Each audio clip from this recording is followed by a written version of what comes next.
तो differential equation में जो हमने पढ़ा है उसको मैं अभी ब्रीफ कर देता हूँ। सबसे पहले हमने पढ़ा था कि किसी भी इक्वेशन को हम डिफरेंशियल इक्वेशन कब कहते हैं, जब इक्वेशन इस फॉर्म में लिखी हो। इस फॉर्म का मतलब हुआ उस डिफरेंशियल इक्वेशन में डिफरेंट ऑर्डर के डिफरेंशियल कोफिशिएंट हो और वेरिएबल हो एक्स और वाई। इस कॉम्बिनेशन से कोई भी एक्सप्रेशन बना हुआ लिखे इक्वल टू 0 करके, कोई भी एक्सप्रेशन आपके सामने लिखा हो इक्वेशन की फॉर्म में, तो उसे हम कहते हैं general form of differential equation. Like this, d3y by dx3 का whole cube plus 2dy by dx plus 3y square minus x equals to 0। ये एक डिफरेंशियल इक्वेशन है। क्यों? क्योंकि इसमें डिफरेंट ऑर्डर के डिफरेंशियल कोफिशिएंट है और वेरिएबल्स है। किसी भी डिफरेंशियल इक्वेशन को जब आप लिखते हैं तो उसमें दो चीजें इंपॉर्टेंट होती हैं, एक ऑर्डर ऑफ डिफरेंशियल इक्वेशन और एक डिग्री। ऑर्डर का मतलब होता है उस डिफरेंशियल इक्वेशन में डिफरेंट ऑर्डर के डिफरेंशियल कोफिशिएंट होंगे, उसमें जो भी हाईएस्ट ऑर्डर का डिफरेंशियल कोफिशिएंट होगा वो रिप्रेजेंट करता है उसकी डिग्री को। तो किसी भी डिफरेंशियल इक्वेशन में आप हाईएस्ट ऑर्डर का जो भी डिफरेंशियल कोफिशिएंट देखेंगे वो आप उसका ऑर्डर हो जाएगा। डिग्री से आपका मतलब क्या होता है कि जो भी हाईएस्ट ऑर्डर का डिफरेंशियल कोफिशिएंट है आपके सिस्टम में, उसकी जो भी मैक्सिमम पावर है उसे हम कहते हैं उस डिफरेंशियल इक्वेशन की डिग्री। मगर कब? जब वो पॉलिनोमियल फॉर्मेट को फॉलो करे, वो भी किसके किसके टर्म में? डिफरेंशियल कोफिशिएंट के टर्म में पॉलिनोमियल फॉर्मेट फॉलो होना चाहिए। डिफरेंशियल कोफिशिएंट के टर्म में पॉलिनोमियल फॉर्मेट का मतलब हुआ कि किसी भी डिफरेंशियल इक्वेशन की पावर नेगेटिव नहीं होनी चाहिए, किसी भी डिफरेंशियल कोफिशिएंट की पावर मतलब रैशनल नंबर नहीं होनी चाहिए, पहली चीज, ना ही नेगेटिव होनी चाहिए, दूसरी चीज, और जितने भी डिफरेंशियल कोफिशिएंट आपके सिस्टम में प्रेजेंट होंगे वो सारे फाइनाइट होंगे। ऐसा infinite number of differential coefficient आपके सिस्टम में नहीं होनी चाहिए।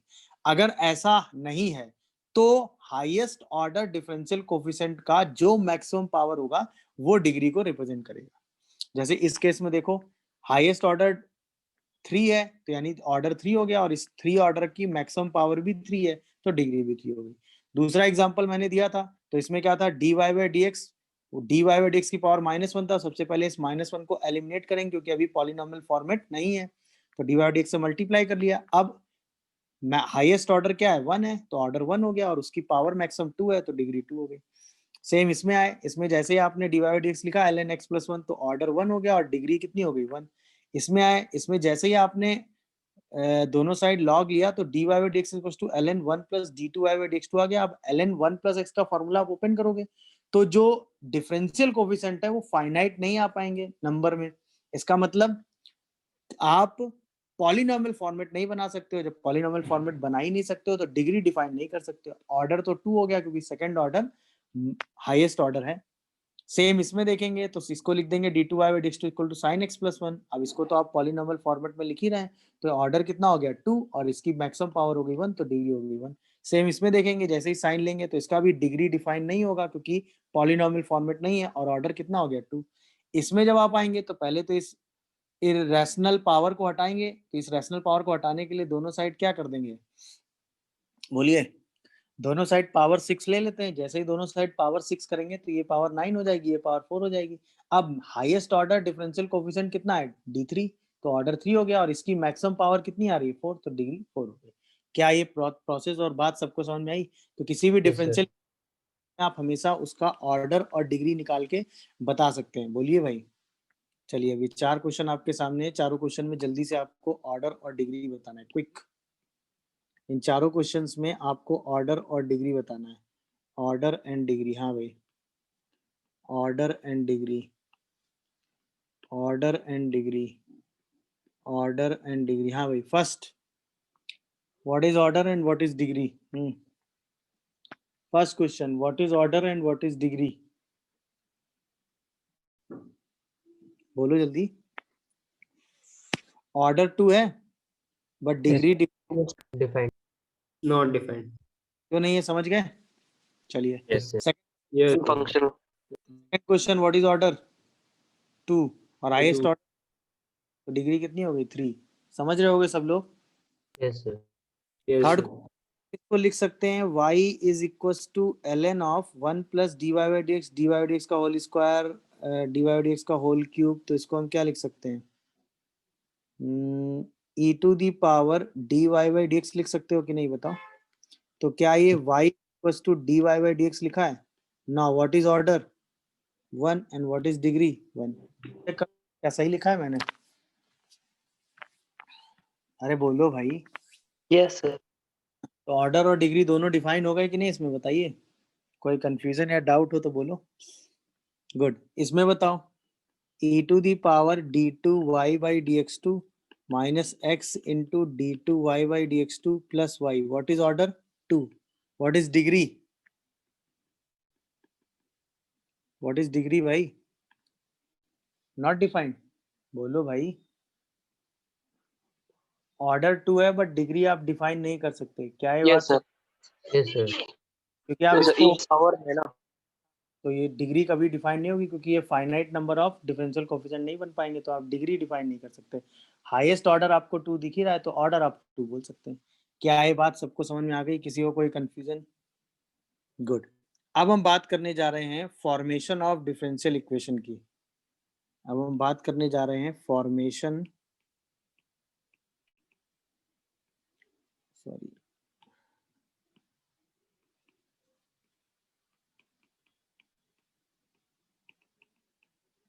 Of differential equation. मतलब आपको कोई भी एक्सप्रेशन दिया हुआ है, कोई भी इक्वेशन दी हुई है, उससे डिफरेंशियल इक्वेशन कैसे फॉर्म होती है, हम उसकी बात करने वाले हैं। सही है। तो डिफरेंशियल इक्वेशन फॉर्म करने का कॉन्सेप्ट क्या है कि हम अपनी इक्वेशन में से सारे इंडिपेंडेंट आर्बिट्री कांस्टेंट एलिमिनेट करते हैं। मतलब इसके लिए हम क्या करते हैं? एलिमिनेट करते हैं किसको? All independent arbitrary constant present in the equation. मतलब आपकी इक्वेशन में जितने भी इंडिपेंडेंट आर्बिट्री कांस्टेंट है उनको एलिमिनेट करते हैं, किसकी हेल्प से? By using differential coefficient.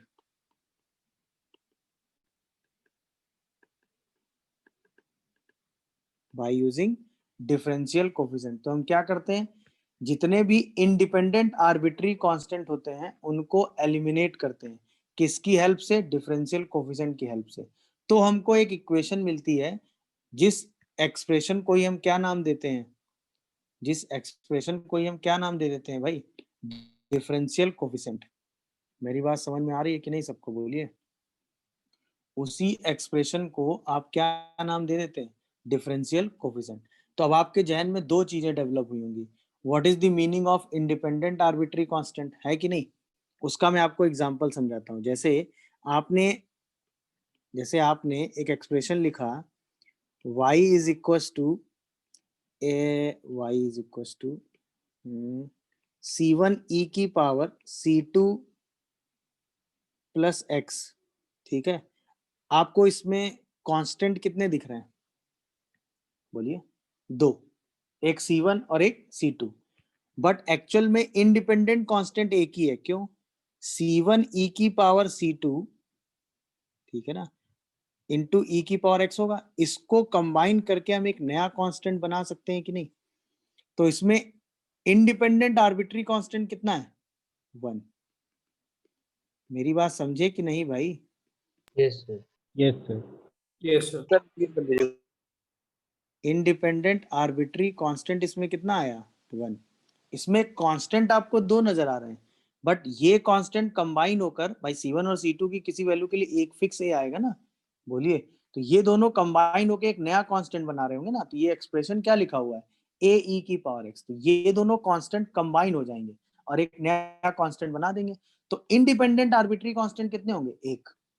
हाँ है ना? ये दोनों कांस्टेंट आपस में डिपेंडेंट है कि नहीं है? बोलिए। अरे हाँ या ना? बोलिए। तो इंडिपेंडेंट आर्बिट्री कांस्टेंट एक आ जाएगा। जैसे अब मैं एक और क्वेश्चन आपसे पूछूं, ax plus b y plus c equal to 0, इसमें टोटल कांस्टेंट कितने? 3 Three. A b c. But independent arbitrary constant कितने हैं? अगर आप ध्यान से देखो, किसी भी एक वैल्यू से डिवाइड कर दो, तो ये तो फिक्स कांस्टेंट हो गया ये वाला। जैसे ये फिक्स कांस्टेंट हुआ, क्या हम इसको ax plus b y plus c बोल सकते हैं? अब बताओ कितने इंडिपेंडेंट आर्बिट्री कांस्टेंट है? अरे हाँ या ना? कितने इंडिपेंडेंट आर्बिट्री कांस्टेंट है इसमें? 2। एक बताओ भाई, जैसे मैं आपके सामने लूं y is equal to c1 sine of x plus c2, ठीक है ना, plus c2 cos of x, sorry, plus c3 cos of x minus c4। How many independent arbitrary constant? Total constant कितने हैं? 4। इंडिपेंडेंट आर्बिट्री कांस्टेंट कितने? सोच के जवाब दो। टोटल आर्बिट्री कांस्टेंट 4 हैं, इंडिपेंडेंट आर्बिट्री कांस्टेंट कितने हैं?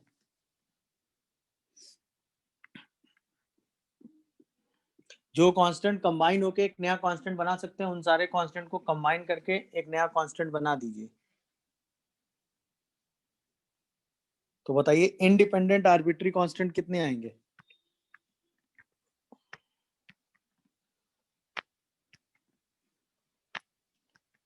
जितने कांस्टेंट आपस में कंबाइन हो सकते हैं उन सबको कंबाइन कर दीजिए। कोई कांस्टेंट फिक्स कांस्टेंट बन सकता है तो उसको डिवाइड या मल्टीप्लाई करके फिक्स कांस्टेंट बना दीजिए। उसके बाद जो कांस्टेंट बचेंगे उन्हें हम इंडिपेंडेंट आर्बिट्री कांस्टेंट कहते हैं।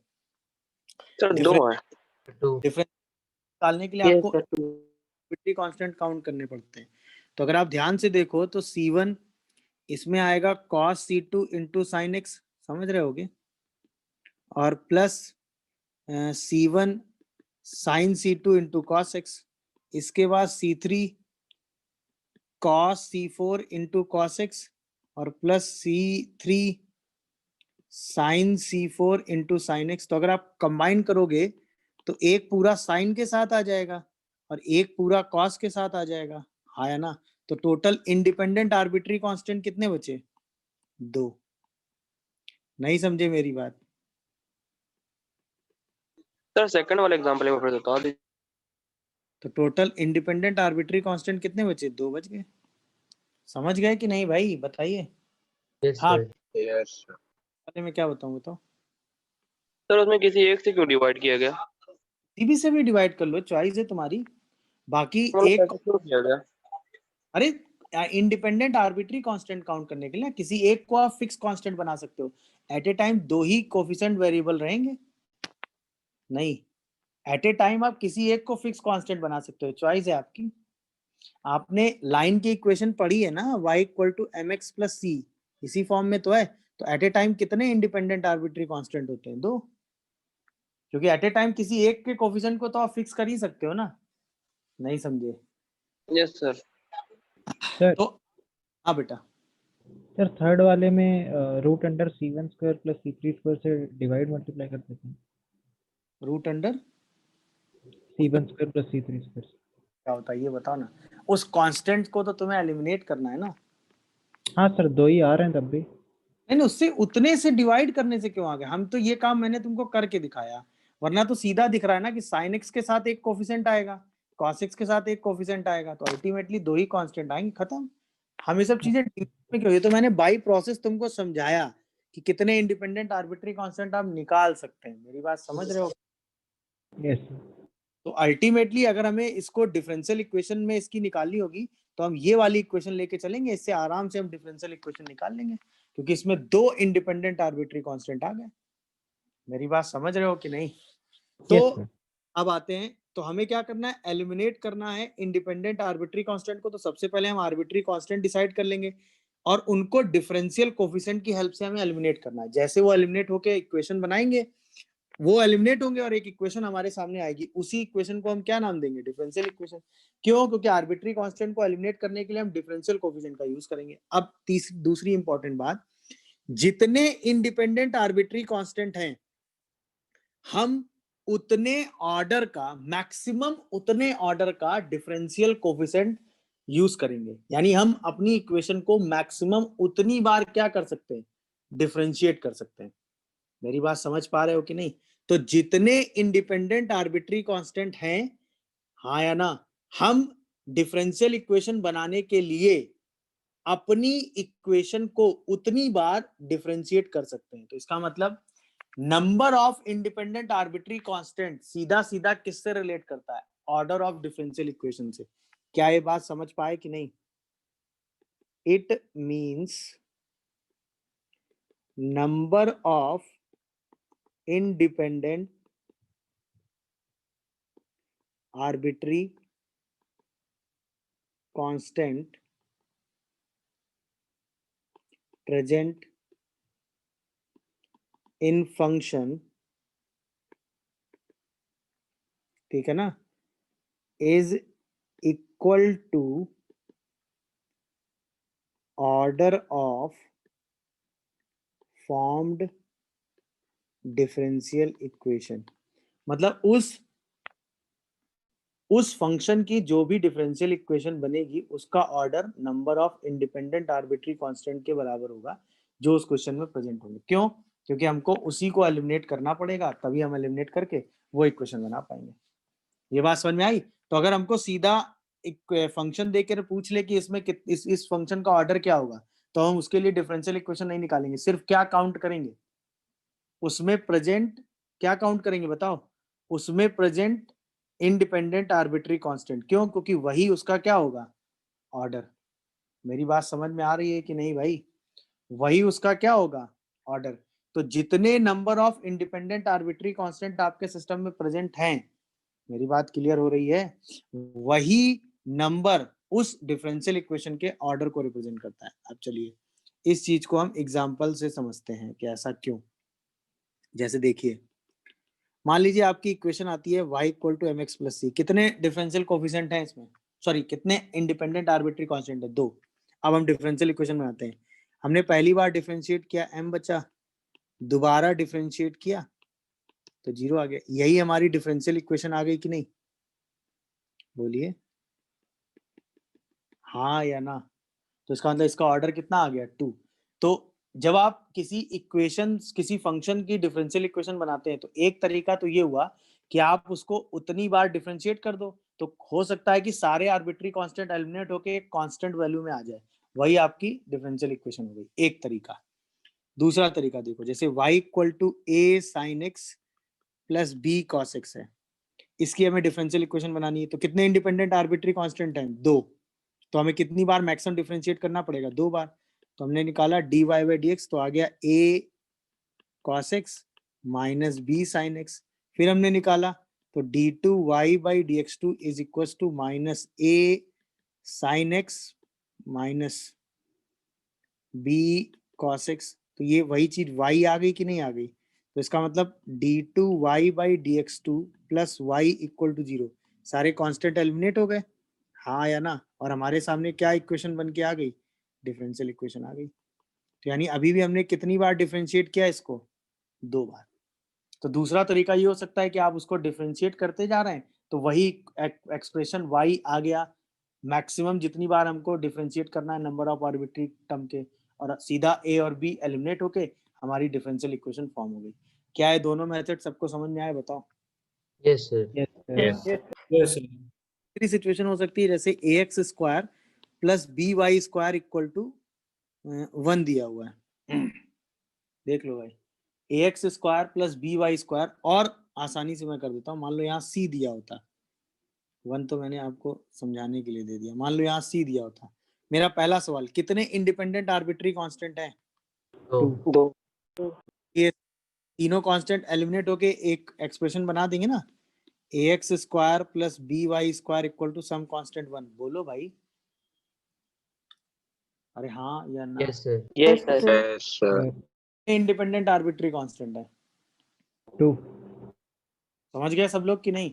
अब आओ, हमें a और b एलिमिनेट करना है, तो पहली बार डिफरेंशिएट करोगे तो 2ax 2by dy by dx 0 आ जाएगा। एम आई करेक्ट और नॉट? अच्छा, इसको दोबारा डिफरेंशिएट करोगे तो 2a plus 2b d2y by dx2 into y plus dy by dx का whole square is equal to 0 आएगा। देख लो भाई ध्यान से। अब हमें इन दोनों इक्वेशन की हेल्प से a और b को एलिमिनेट करना है, तो या तो हम दोनों को सॉल्व करके a और b निकालें, या उससे आसान मेथड क्या है, यहाँ पे हम 2a बाई 2b निकाल सकते हैं। बोलो कितना आएगा, बताइए? 2a by 2b minus y into d y by d x by x, और यहाँ पर भी हम 2a बाई 2b निकाल सकते हैं। कितना आएगा बताओ?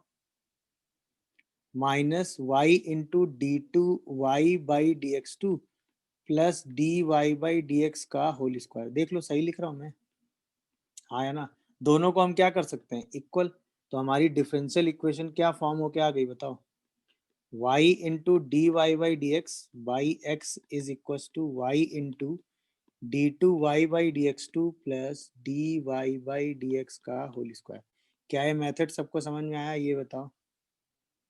अरे हाँ या ना, क्या ये मेथड सबको समझ में आया? अरे डिफरेंशियल इक्वेशन समझ में आई, इसी x को क्रॉस मल्टीप्लाई करके आप डिफरेंशियल इक्वेशन बना देंगे, हाँ या ना। अब मैं इसका ऑर्डर पूछूं तो आपका सीधा आंसर क्या आएगा, order is 2। 2 independent arbitrary constant थे दो, व्हाट इज डिग्री, व्हाट। ये मेथड समझ में आया सबको, कोई कंफ्यूजन या डाउट हो बोलो।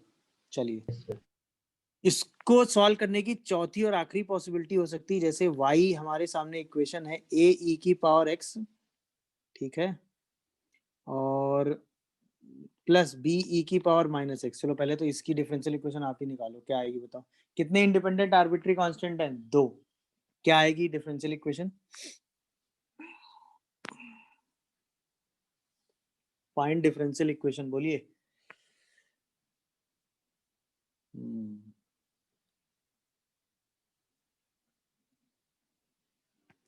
पहली बार dx2 is plus equals to dx1 minus y is equal to 0 हाँ, तो ये शायद ये आ जाएगा। इसको दोबारा डिफरेंशिएट जैसे ही करोगे तो ये रिपीट कर जा रहा है क्या, देखो जरा ध्यान से। ए की बी ई की पावर माइनस, इसी को y लिख देंगे, तो डिफरेंशियल इक्वेशन क्या आ जाएगी, d two y by d x two minus y equal to 0। देखो क्या यही आंसर आ रहा है सबका, यस सर। Yes sir. बोलिए किसी के पास कोई दूसरा आंसर हो तो बताए मुझे। समझ में आ गया होगा सबको, गुड। चलिए अब हमें फॉर्म करना है y इज इक्व टू ई की पावर ए एक्स प्लस ई की पावर बी एक्स, इसकी डिफरेंशियल इक्वेशन बतानी है।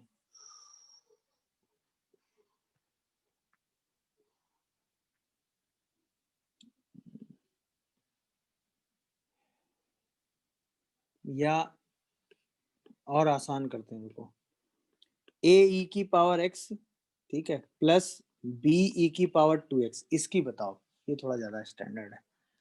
ई की power x plus b e की पावर एक्स में तो दो इंडिपेंडेंट आर्बिट्री कांस्टेंट हैं, वो तो आप एलिमिनेट करके निकाल लो। इसको सॉल्व करो, फिर उसको तो सॉल्व करना हम सीख लेंगे।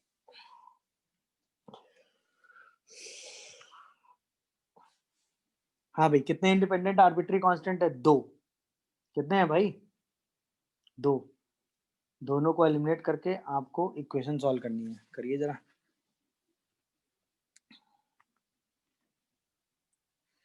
तो कितनी बार मैक्सिमम डिफरेंशिएट कर सकते हैं, 2 बार ना। तो पहली बार डिफरेंशिएट करोगे तो d y by d x a e की power x plus b e की पावर 2x आएगा। दोबारा डिफरेंशिएट करोगे तो d two y by d x two कितना आएगा, ए ई की पावर एक्स प्लस 2b, यहाँ भी 2 आएगा ना, सर ऊपर वाले में 2 आएगा। यहाँ पे 4b ई की पावर 2x आएगा। ये आएगी इक्वेशन। आप सोचो, दो इक्वेशन है, इसमें हमें a और b को एलिमिनेट करना है। तो अगर हम a और b एलिमिनेट करने से ज्यादा आसान a e की पावर x b e की पावर 2x को एलिमिनेट करें, जल्दी हो जाएगा ना काम। सोचो, तो हम थोड़ी देर के लिए क्या कह देते हैं, a e की पावर x को लैम्डा कह देते हैं और b e की पावर 2x को म्यू कह देते हैं। तो पहली इक्वेशन अगर देखो तो lambda plus 2 mu equal to d y by d x है। दूसरी इक्वेशन देखो तो lambda plus 4 mu equal to d two y by d x two है। क्या मैं सही लिख रहा हूँ बताओ। अरे हाँ है ना। दोनों इक्वेशन को आप क्या करोगे, सब्ट्रैक्ट कर दो, बोलो भाई। जैसे ही सब्ट्रैक्ट करोगे तो शायद minus 2 mu equal to d y by d x minus d two y by d x two आ जाएगा। तो यहाँ से म्यू की वैल्यू आ जाती है कितनी, 1/2 d two y by d x two minus d y by d x. देख लो भाई, कोई कंफ्यूजन हो तो बताओ। अरे हाँ या ना। तो 2 म्यू की वैल्यू पहली इक्वेशन में रख दो। जैसे ही पहली इक्वेशन में रखोगे तो लैम्डा कितना आ जाएगा बताओ, बोलिए। लैम्डा कितना आ रहा है, d y by d x, और 2 म्यू की वैल्यू उठा के यहाँ रख दो, माइनस ऑफ दिस तो इधर जाके प्लस हो जाएगा, तो 2 माइनस d2y/dx2। देखो म्यू ये आ रहा है क्या, अब लैम्डा भी आ गया, म्यू भी आ गया। पहली इक्वेशन आपकी क्या दी हुई है, लैम्डा प्लस म्यू, म्यू रख दो, तो 2 dy/dx, ठीक है ना भाई, माइनस d2y/dx2 प्लस d2y/dx2/2, बोलो, और माइनस dy/dx/2 क्या, अरे बताओगे, इसी को जरा सॉल्व करो, कितना बन रहा है ये बताओ। पहला तो शायद बन रहा है 3 dy/dx और दूसरा शायद बन रहा है minus d2y/dx2 is equal to 2y। तो फाइनल आंसर आ रहा है d2y/dx2 minus 3 dy/dx plus 2y equal to 0। देखो ये इक्वेशन आ रही है difference, yes sir. Yes yes sir. Sir. समझ गए होंगे, सिंप्लीफाई करके x और y एलिमिनेट करके, यही आ रही है ना। Yes sir. अब इस सिचुएशन का एक शॉर्टकट है, केवल इस सिचुएशन का ध्यान रखिएगा, हर जगह ऐसा नहीं लगता है।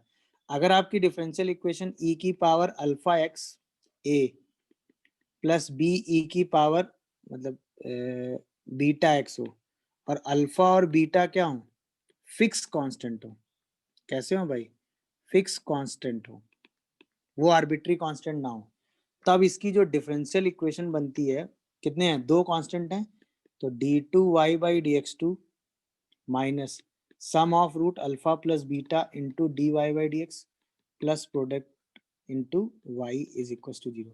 देखो यही इक्वेशन आपने बनाई है कि नहीं, देखो जरा ध्यान से, what is alpha 1, what is beta 2, तो d2y/dx2 alpha plus beta dy/dx alpha into beta into y। क्या है बात, सबको समझ में आई, बताओ। यस अरे हाँ, सर। यहीं पे अगर ऐसा होता कि a इंटू ई की power alpha x, b into e की पावर बीटा एक्स और सी इंटू ई की पावर गामा एक्स होता, और अल्फा बीटा गामा कैसे होते, फिक्स कांस्टेंट होते, तो अब 3 बार हमें डिफरेंशिएट करना पड़ता कि नहीं। तो अब हमारी डिफरेंशियल इक्वेशन शॉर्टकट फॉर्म से क्या बन के आती, d3y/dx3, फिर एक एक का सम यानी alpha beta gamma into d2y/dx2 plus दो का सम यानी alpha beta beta gamma gamma alpha into dy/dx, और फिर तीनों का प्रोडक्ट dy/dx इसके साथ y इज इक्वल टू 0। क्या ये बात समझ पा रहे हो कि नहीं, बताओ, अरे बोलो भाई, क्या ये कैलकुलेशन समझ पाए। बट ये शॉर्टकट सिर्फ किसके लिए है बताओ, ये शॉर्टकट सिर्फ किसके लिए है, ये बोलो, बताओ भाई, ये शॉर्टकट सिर्फ किस सिचुएशन के लिए है, सिर्फ अल्फा इस type, beta gamma fixed constant. ये सिर्फ इस टाइप की सिचुएशन के लिए है कि यहाँ पर ये आर्बिट्री कांस्टेंट हो और अल्फा बीटा गामा सब फिक्स कांस्टेंट हो, तो आप डायरेक्ट रिजल्ट लिख सकते हैं बिना ये कैलकुलेशन के, क्योंकि हर बार आप सेम यही कैलकुलेशन करेंगे और उससे एनालिसिस यही आएगा, तो इस फॉर्मेट में आप अपना कैलकुलेशन बचा सकते हैं। जैसे फॉर एग्जांपल देखिए, y आपको अगर मैं कह दूं e की पावर 3x a minus b e की पावर 2x, ठीक है, तो डिफरेंशियल इक्वेशन क्या आएगी बोलो, माइनस से कोई फर्क पड़ेगा क्या, ना, ये तो इंडिपेंडेंट आर्बिट्री कांस्टेंट है, माइनस हटा के इसको हम प्लस में तो लिख ही सकते हैं, नहीं बोलो। तो सीधा हम इक्वेशन क्या लिखेंगे, d2y/dx2 माइनस, बोलो भाई, 2 प्लस 3 इंटू dy/dx और साथ में प्लस, हाँ 2 6, into 3। देख लो भाई, कोई कंफ्यूजन आ रहा हो तो बताओ, अरे हाँ या ना। यहीं पे अगर इक्वेशन हो e की पावर माइनस एक्स ए प्लस बी ई की power 2x plus c e की पावर 3x, बताओ what is differential equation, quick, what is differential equation.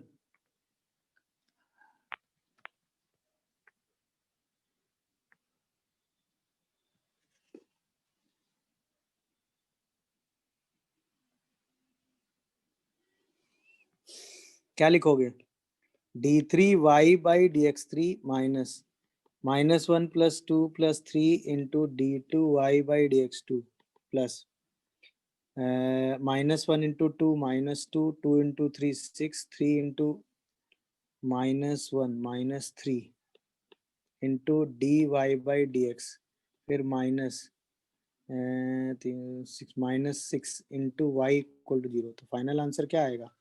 d3y/dx3 plus कितना हो गया 5 क्या, d2y/dx2 प्लस Sir, dy 4. 4 -4 होगा। -4। यस अभी ठीक है, dy/dx आएगा और साथ में प्लस का 6y आएगा। देखो ये आंसर आ रहा है। Yes, sir. समझ में आया ये डायरेक्ट कैसे लिख रहा हूँ मैं, बोलो? Yes, sir. जो कोई यस आ रहा हो तो बताओ, क्लियर हो रहा है कि नहीं भाई? यस चलिए, तो अब आप इस तरह की सिचुएशन में डिफरेंशियल इक्वेशन आपको लिखने को कही जाएगी तो आप आराम से लिख लेंगे। बोलिए, लिख लेंगे सब लोग कि नहीं? गुड। चलो Yes, बताओ sir. कि डिफरेंशियल इक्वेशन क्या आएगी, क्विक।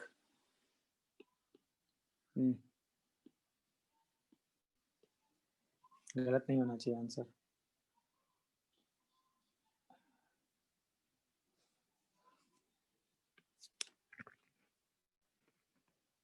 d3y/dx3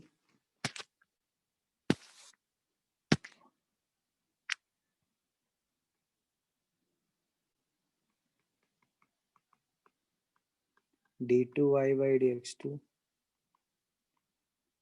2 -6 -3 dy/dx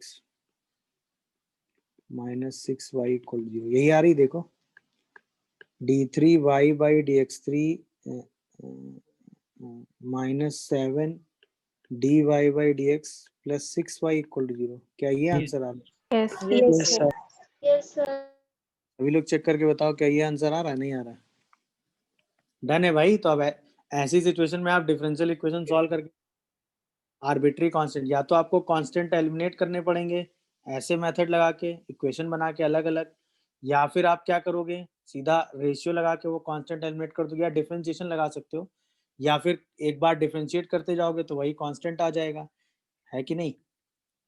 तो इस तरह के मेथड लगा के अल्टीमेटली हमारा काम क्या है, इंडिपेंडेंट आर्बिट्री कांस्टेंट एलिमिनेट करना है। ये कुछ शॉर्टकट थे जिनकी हेल्प से हमने निकाला। अब देखो ये क्वेश्चन पूछा गया है, ऑर्डर ऑफ डिफरेंशियल इक्वेशन बताओ। आंसर तो खैर ठीक है इसमें, ऑर्डर ऑफ डिफरेंशियल इक्वेशन। तो क्या हमें इस पहले डिफरेंशियल इक्वेशन सॉल्व करनी पड़ेगी क्या? क्या हम इसकी डिफरेंशियल इक्वेशन, हम सिर्फ क्या काउंट करेंगे? Independent constant. Arbitrary constant. Arbitrary constant. देखो जरा, देख के बताओ कितने इंडिपेंडेंट आर्बिट्री कांस्टेंट प्रेजेंट है।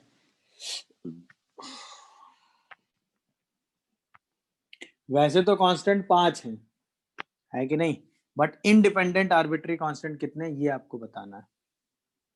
वैसे तो कांस्टेंट 5 दिख रहे हैं सबको, 5 कांस्टेंट, हाँ या ना? इंडिपेंडेंट आर्बिट्री कांस्टेंट कितने वो देखने हैं आपको। So 3. 3. Three. भाई 3 cos फॉर्मूले को ओपन करोगे तो y इक्वेशन शायद a साइन का फंक्शन आएगा, cos का फंक्शन आएगा और एक e की पावर x का फंक्शन आएगा। तो टोटल 3 ही तो इंडिपेंडेंट आर्बिट्री कांस्टेंट बनेंगे, नहीं? अरे हाँ या ना? ये समझे मैंने कैसे लिख दिया, ये बोलो। Yes Yes, sir. Yes sir independent arbitrary constant है 3।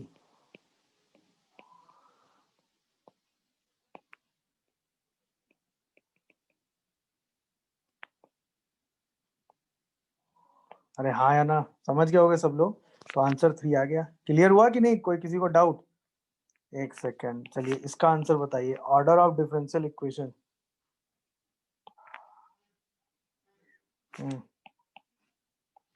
Order of this differential equation.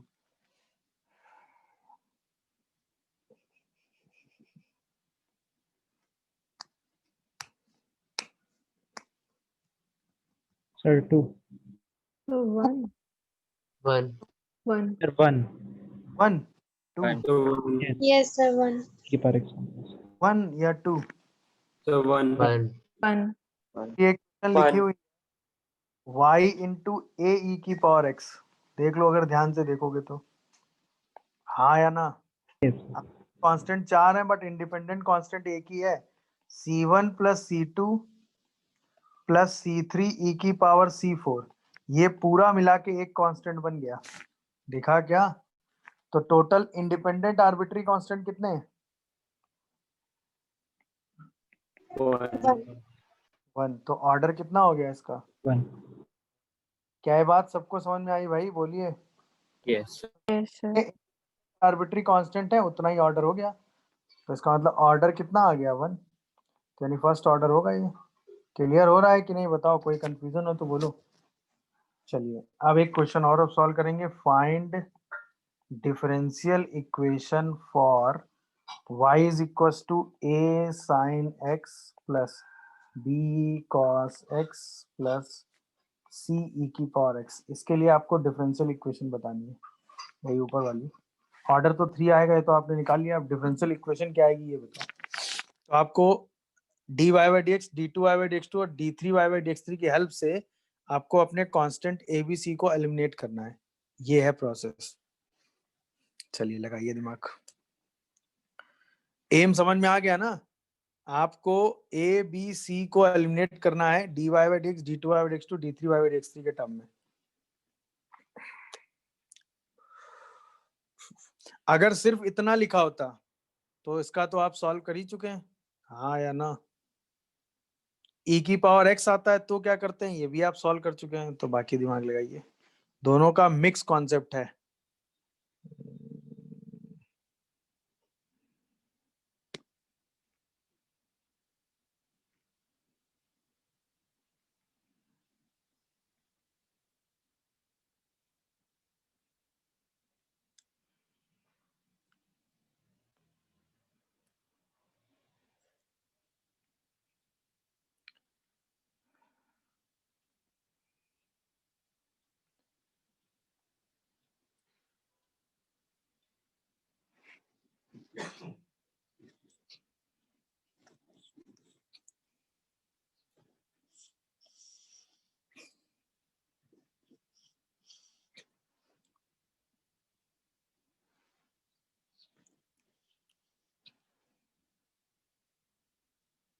दोनों का मिक्स कॉन्सेप्ट है भाई, सोच समझ के जवाब दीजिएगा।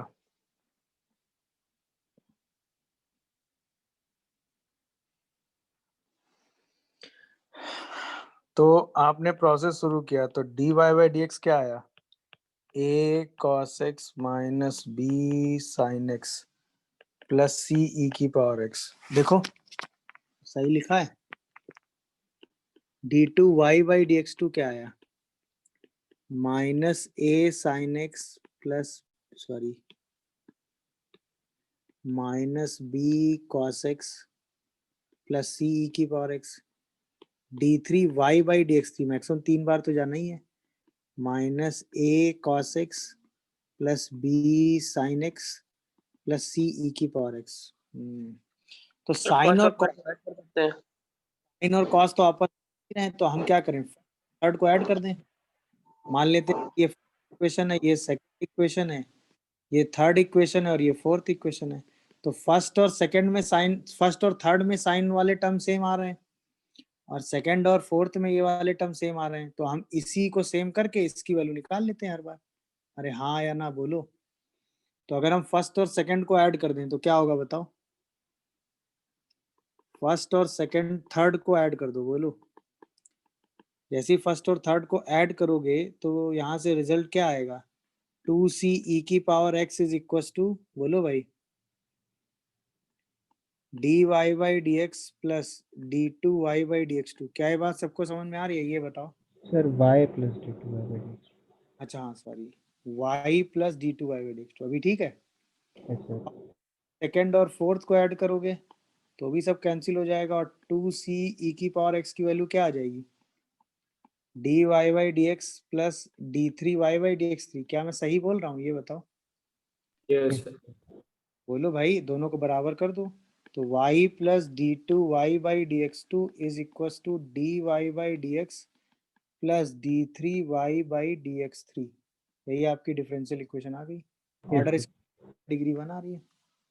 क्या है प्रोसेस समझ में आया कि नहीं? अल्टीमेटली आपको एलिमिनेट तो कांस्टेंट ही करने थे ना। साइन और कॉस में आपको पता है कि वो टर्म ही रिपीट कर जाता है, हाँ ना? जैसे जैसे डेरिवेटिव कर जाएंगे साइन कॉस बनता जाएगा, कॉस साइन बनता जाएगा और ई की पावर एक्स सेम मेंटेन होगा। तो ई की पावर एक्स को कैलकुलेट e की पावर x वाले कांस्टेंट को कैलकुलेट करने के लिए हम c e की पावर x की वैल्यू निकाल लेते हैं। तो हम इन दोनों इक्वेशन की हेल्प से c e की पावर x निकाल लें, इन दोनों की हेल्प से c e की पावर x निकाल लें और दोनों को इक्वल कर दें, वही हमारी डिफरेंशियल इक्वेशन आ गई। क्योंकि इस इक्वेशन में dy बाई dx है, वेरिएबल है और कोई भी आर्बिट्री कांस्टेंट नहीं है, तो यही हमारी डिफरेंशियल इक्वेशन होगी। क्या ये प्रोसेस हमें समझ में आ रहा है? बस ये बताओ। Yes, sir. Yes, sir. Clear हुआ कि नहीं? तो कैसे डिफरेंशियल इक्वेशन फॉर्म हो रही है, ये बात सबको समझ में आई? किसी को कोई कंफ्यूजन आ रहा है तो अपनी बात रख सकता है, बोलिए। गुड। अब हम आते हैं, स्टेटमेंट दिए होते हैं उनसे पहले हम इक्वेशन बनाते हैं और फिर उन इक्वेशन में आर्बिट्री कांस्टेंट को एलिमिनेट करके हम डिफरेंशियल इक्वेशन बनाते हैं। जैसे पहला क्वेश्चन देखो, आपको ऑर्डर और डिग्री बताना है डिफरेंशियल कोफिशिएंट का, आपको ऑर्डर और डिग्री बताना है डिफरेंशियल कोफिशिएंट का, वो भी किसकी डिफरेंशियल कोफिशिएंट, डिफरेंशियल इक्वेशन का, वो जो कि टेंजेंट है ऑफ दिस पैराबोला। अब x square equal to 4y अगर पैराबोला है तो जरा इसकी टेंजेंट बोलो, बोलिए। टेंजेंट एट पैरामीटर t कितनी होती है? y equals to mx plus a by m। t के टर्म में tx is equal to y plus at square होता है कि नहीं, ये बताओ। Yes sir. दी हुई है तो t स्क्वायर हो जाएगा, और आसान। क्या यही होगा? बोलो। सही लिख रहा हूँ, ये देख लो। तो इसका मतलब y कितना होगा? tx minus t square. Am I correct और नॉट? तो कितने इंडिपेंडेंट, मेरा पहला सवाल, कितने इंडिपेंडेंट आर्बिट्री कांस्टेंट हैं? 2। कितने इंडिपेंडेंट आर्बिट्री कांस्टेंट हैं? थिंक, कितने इंडिपेंडेंट आर्बिट्री कांस्टेंट हैं? एक। सोचो भाई, ये t और ये टी स्क्वायर तो सेम ही टाइप के कांस्टेंट हो गए ना, तो ये t अगर फिक्स करोगे तो क्या ये टी स्क्वायर फिक्स नहीं हो जाएगा? सोचो, Yes, sir. ये t फिक्स करेंगे तो क्या ये टी स्क्वायर फिक्स नहीं हो जाएगा? अरे हाँ या ना? Yes sir. Sir. तो बोलो, कोई पूछ रहा है? तो इंडिपेंडेंट आर्बिट्री कांस्टेंट तो एक ही हुआ ना, t। अरे सर t बताओ, से डिवाइड कर देते हैं। इंडिपेंडेंट आर्बिट्री कांस्टेंट तो एक ही हुआ ना, t। नहीं, तो इसका मतलब हम कितनी बार इसको डिफरेंशिएट करेंगे? एक बार। वैसे अगर हमसे कोई पूछता तो ऑर्डर तो हम सीधे बता देते 1, बट डिफरेंशिएट करोगे तो ये t आ जाएगा और यही वैल्यू उठा के यहाँ रख दोगे, तो इक्वेशन क्या आ रही है? x into d y by d x minus d y by d x का होल स्क्वायर। तो डिग्री कितनी आ रही है? 2। देख लो भाई, आंसर समझ में आया सबको? किसी को कोई कंफ्यूजन हो तो बताओ। ये रही आपकी डिफरेंशियल इक्वेशन, ये रहा उसका ऑर्डर, ये रहा उसकी डिग्री। इंडिपेंडेंट आर्बिट्री कांस्टेंट एक है, ये दिखा सबको कि नहीं? अरे बोलो भाई। Yes, sir. यस। ये टी स्क्वायर इस टी पर ही डिपेंड कर रहा है ना, क्योंकि जैसे जैसे ये टी बदलेगा वैसे वैसे ये टी स्क्वायर बदलेगा ना। तो इंडिपेंडेंट आर्बिट्री कांस्टेंट तो एक ही है ना, टी, क्योंकि टी स्क्वायर तो टी के हिसाब से ही चेंज होगा। तो कितनी बार मैक्सिमम डिफरेंशिएट कर सकते हैं? 1। उसी बार डिफरेंशिएट किया, ये तो वैसे ही कांस्टेंट था, हट गया, टी की वैल्यू आई रख दी, तो ये डिफरेंशियल इक्वेशन आ गई। ऑर्डर 1 आ रहा है क्योंकि एक ही इंडिपेंडेंट आर्बिट्री कांस्टेंट है। डिग्री 2 आ रही है क्योंकि उसकी मैक्सिमम पावर 2 है। क्या ये बात सबको समझ में आई भाई? तो सबसे पहले हमने वो एक्सप्रेशन बनाया जिसकी डिफरेंशियल इक्वेशन हमें निकालनी थी, उसमें इंडिपेंडेंट आर्बिट्री कांस्टेंट देखे और इसके बाद को डिफरेंशिएट करके इंडिपेंडेंट आर्बिट्री कांस्टेंट एलिमिनेट कर दिया, हमारी डिफरेंशियल इक्वेशन फॉर्म होके हमारे सामने आ गई। क्या ये बात सब लोगों को क्लिक कर रही है? हाँ या ना? Yes, sir. Yes, very sir. Very good. अब चलिए आगे आइए। Find the differential equation of this curve. ये तो हम बना चुके हैं, सेकंड क्वेश्चन आप कर चुके हैं ना, इसमें थोड़ा करेक्शन कर लीजिएगा, पैकेज में इस क्वेश्चन में करेक्शन कर लीजिएगा। ये a x square plus b y square है। अच्छा, ये तो अभी हमने सॉल्व किया ना, a x square b y square. कैसे सॉल्व करेंगे बताया ना अभी हमने? Yes, sir. Yes, sir. Yes, sir. अभी obtain the differential equation of this circle. Obtain the differential equation of this circle. कितने इंडिपेंडेंट आर्बिट्री कांस्टेंट हैं? 3। कितने हैं भाई? जी है, एफ है और सी है। 3. बोलो भाई। कितने, तो इसके अगर मैं सिर्फ ये पूछता कि इसकी डिग्री कितनी आएगी तो आप सॉरी ऑर्डर कितना आएगा तो आपका आंसर क्या होता? 3. 3। अब बताओ डिफरेंशियल इक्वेशन क्या आएगी ये बताओ। अगर मैं पूछता सिर्फ इस डिफरेंशियल इक्वेशन का ऑर्डर कितना है तो आपका आंसर 3 हो जाता।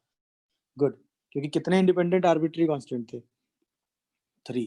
तो यही 3 बार हमें कम से कम डिफरेंशिएट करना पड़ेगा। चलो सोचो, थोड़ा सा स्मार्ट कैलकुलेशन करिएगा, आराम से हो जाएगा।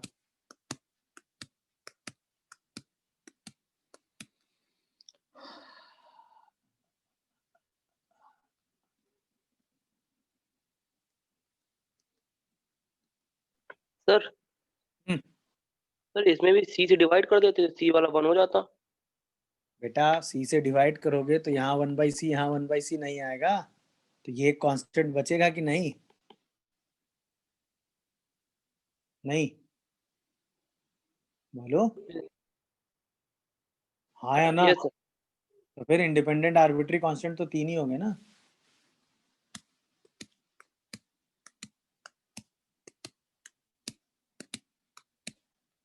मतलब आप किसी कांस्टेंट को ना तो रिलेट कर सकते हो ना ही किसी कांस्टेंट को फिक्स कांस्टेंट में चेंज कर सकते हो, तो इंडिपेंडेंट ही काउंट होगा ना।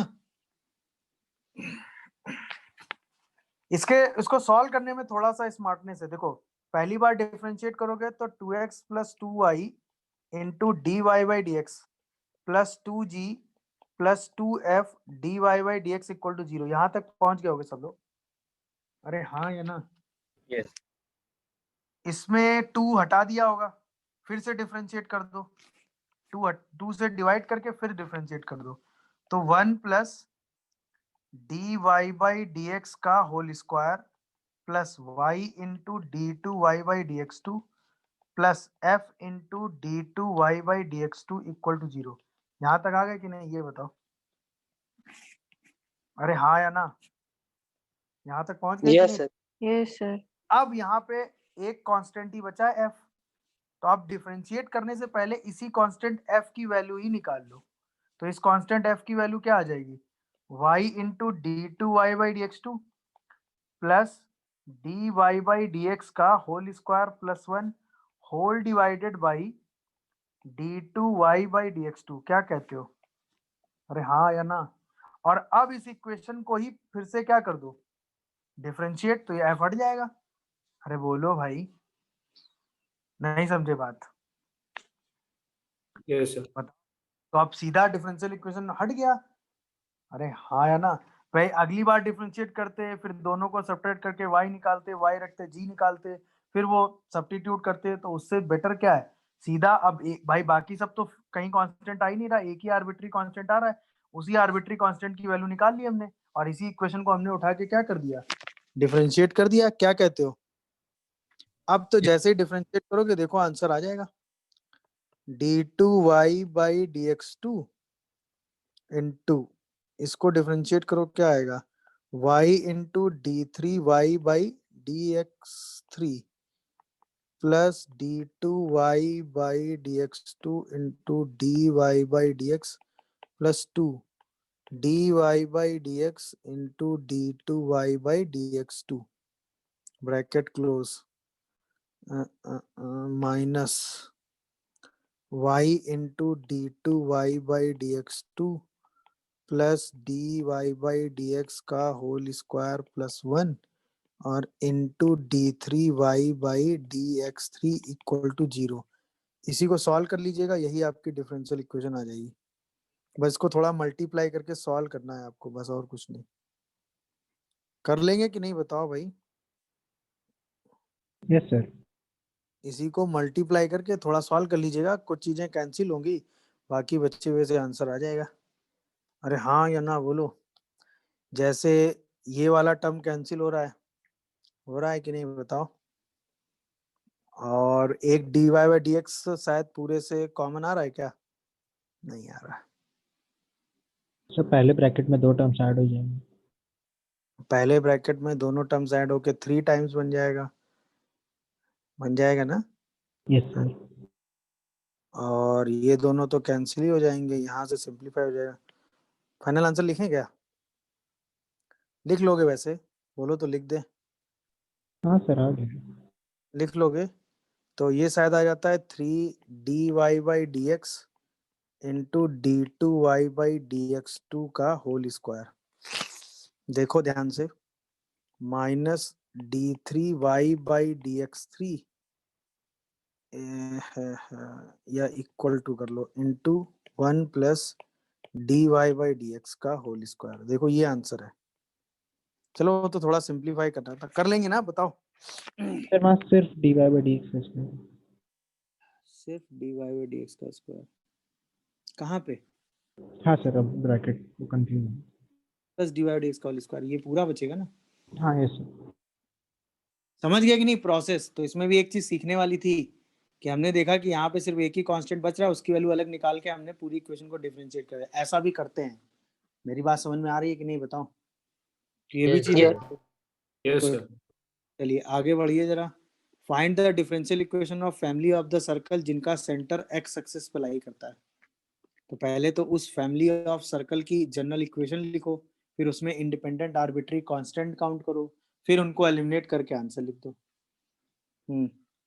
Find the differential equation of family of circle having their center on the x axis। हाँ भाई,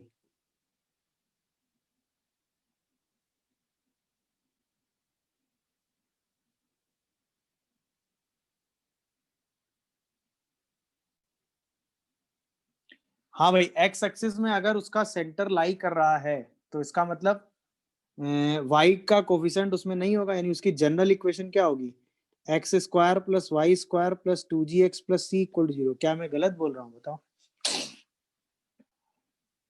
अगर उसका सेंटर एक्स एक्सिस में है तो सेंटर माइनस जी कॉमा जीरो ही तो लेंगे, बोलो। अरे हाँ या ना बताओ। Sir equation x Yes. - g वाला ले लेते हैं। नहीं, ये ज्यादा आसान हो गया ना, क्योंकि इसमें सीधा इंडिपेंडेंट आर्बिट्री कांस्टेंट अगली बार सीधा डिफरेंशिएट करके एलिमिनेट कर लोगे। अगर Yes. तुम ये करोगे, है कि नहीं, तो तुम इसमें डिफरेंशिएट करोगे तो ये 2 लैम एक्स माइनस लैम्डा और ये सब आएगा। यहाँ पे क्या है, सीधा 2 बार डिफरेंशिएट करोगे आंसर आ जाएगा। नहीं समझे बात? तो तो वहाँ ये पे भी कौन कैंसिल हो जाता है। ठीक है, बट ये कैलकुलेशन ज्यादा तेजी से रिड्यूस करेगा ना। ये कैलकुलेशन ज्यादा तेजी से रिड्यूस करेगा, सोच के देख लो। उसमें एक्स, उसमें क्या करोगे, एक्स माइनस लैम्डा की वैल्यू निकालोगे और उसको सब्स्टिट्यूट कर रहे होगे ना, यही तो। Yes sir. ठीक है, देख लीजिए आराम से। कितने इंडिपेंडेंट आर्बिट्री कांस्टेंट हैं? 2। 2। बोलिए, 2 है ना भाई? तो बस 2 बार डिफरेंशिएट मार दो, तो 2x plus 2y dy/dx plus 2g equal to 0 आ रहा है। देखा, जैसे अगली बार डिफरेंशिएट करोगे तो क्या आ जाएगा? 1 प्लस dy/dx का whole square plus y into d2y/dx2 equal to 0। यही सीधा आंसर आ गया। नहीं आ रहा है, बताओ। देख लो, कोई कंफ्यूजन आ रहा हो तो बताओ, बोलो। दिखा क्या कैलकुलेशन कितना तेजी से रिड्यूस हुआ, ये बोलो। अरे हाँ या ना भाई? Yes, sir. तुरंत ऑर्डर 2 आया, डिग्री 1 आई। ऑर्डर 2 है और डिग्री कितनी है? 1। कैलकुलेशन कैसे रिड्यूस हुआ, ये बात समझ में आई कि नहीं आई? आप ये वाला मेथड लगाएंगे तो, बट इसमें भी कैलकुलेशन इतनी तेजी से रिड्यूस नहीं होगा, समझ रहे हो कि नहीं भाई? भाई अगर आप इसमें चलते तो आप ऐसे ही तो कर रहे होंगे भाई। बोलिए, ये लिखा तो होगा कैंसिल आपने। हो जाता है सर, वो लैम्डा चला जाएगा डिफरेंशिएट करेंगे दूसरे बार। हाँ ठीक है, बात वही है। समझ गए कि नहीं भाई? ऐसे भी कर सकते हो, ऐसे भी कर सकते हो, आंसर सेम आ रहा होगा। देख लो, कोई कंफ्यूजन आ रहा हो तो। और 2 बार तो डिफरेंशिएट करोगे, इसमें कोई दिक्कत है नहीं। चलिए और आइए, non vertical line, differential equation of non vertical line. ये तो आराम से बता दोगे, इसमें तो कोई दिक्कत नहीं है। बोलो, differential equation of non vertical line बोलो। नॉन वर्टिकल लाइन वही सीधा y equal to mx plus c भाई। तो ये तो आराम से बता देते हो, dy/dx कितना आता है? m। तो d2y/dx2 कितना हो गया? 0। क्या कहते हो भाई? बोलिए। Yes, sir. टाइप की situation number of independent arbitrary constant count करके आप उतनी बार डिफरेंशियल कोफिशिएंट की हेल्प से एलिमिनेट करके सीधा आंसर लिख सकते हो। क्लियर हुआ कि नहीं ये बताओ भाई। यस सब यस लोगों सर। को कोई कंफ्यूजन है किसी को? जैसे इसका दूसरा मेथड अगर लोगों को ऐसे ही करना था तो आप ऐसे भी कर सकते हो, कोई दिक्कत नहीं है।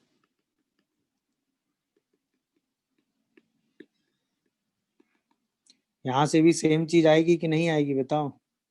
1 plus y into d two y by d x two plus d y by d x का होल स्क्वायर इक्वल टू 0। तो कोई ज्यादा दिक्कत है नहीं, दोनों में से कोई भी चीज लगा सकते हो।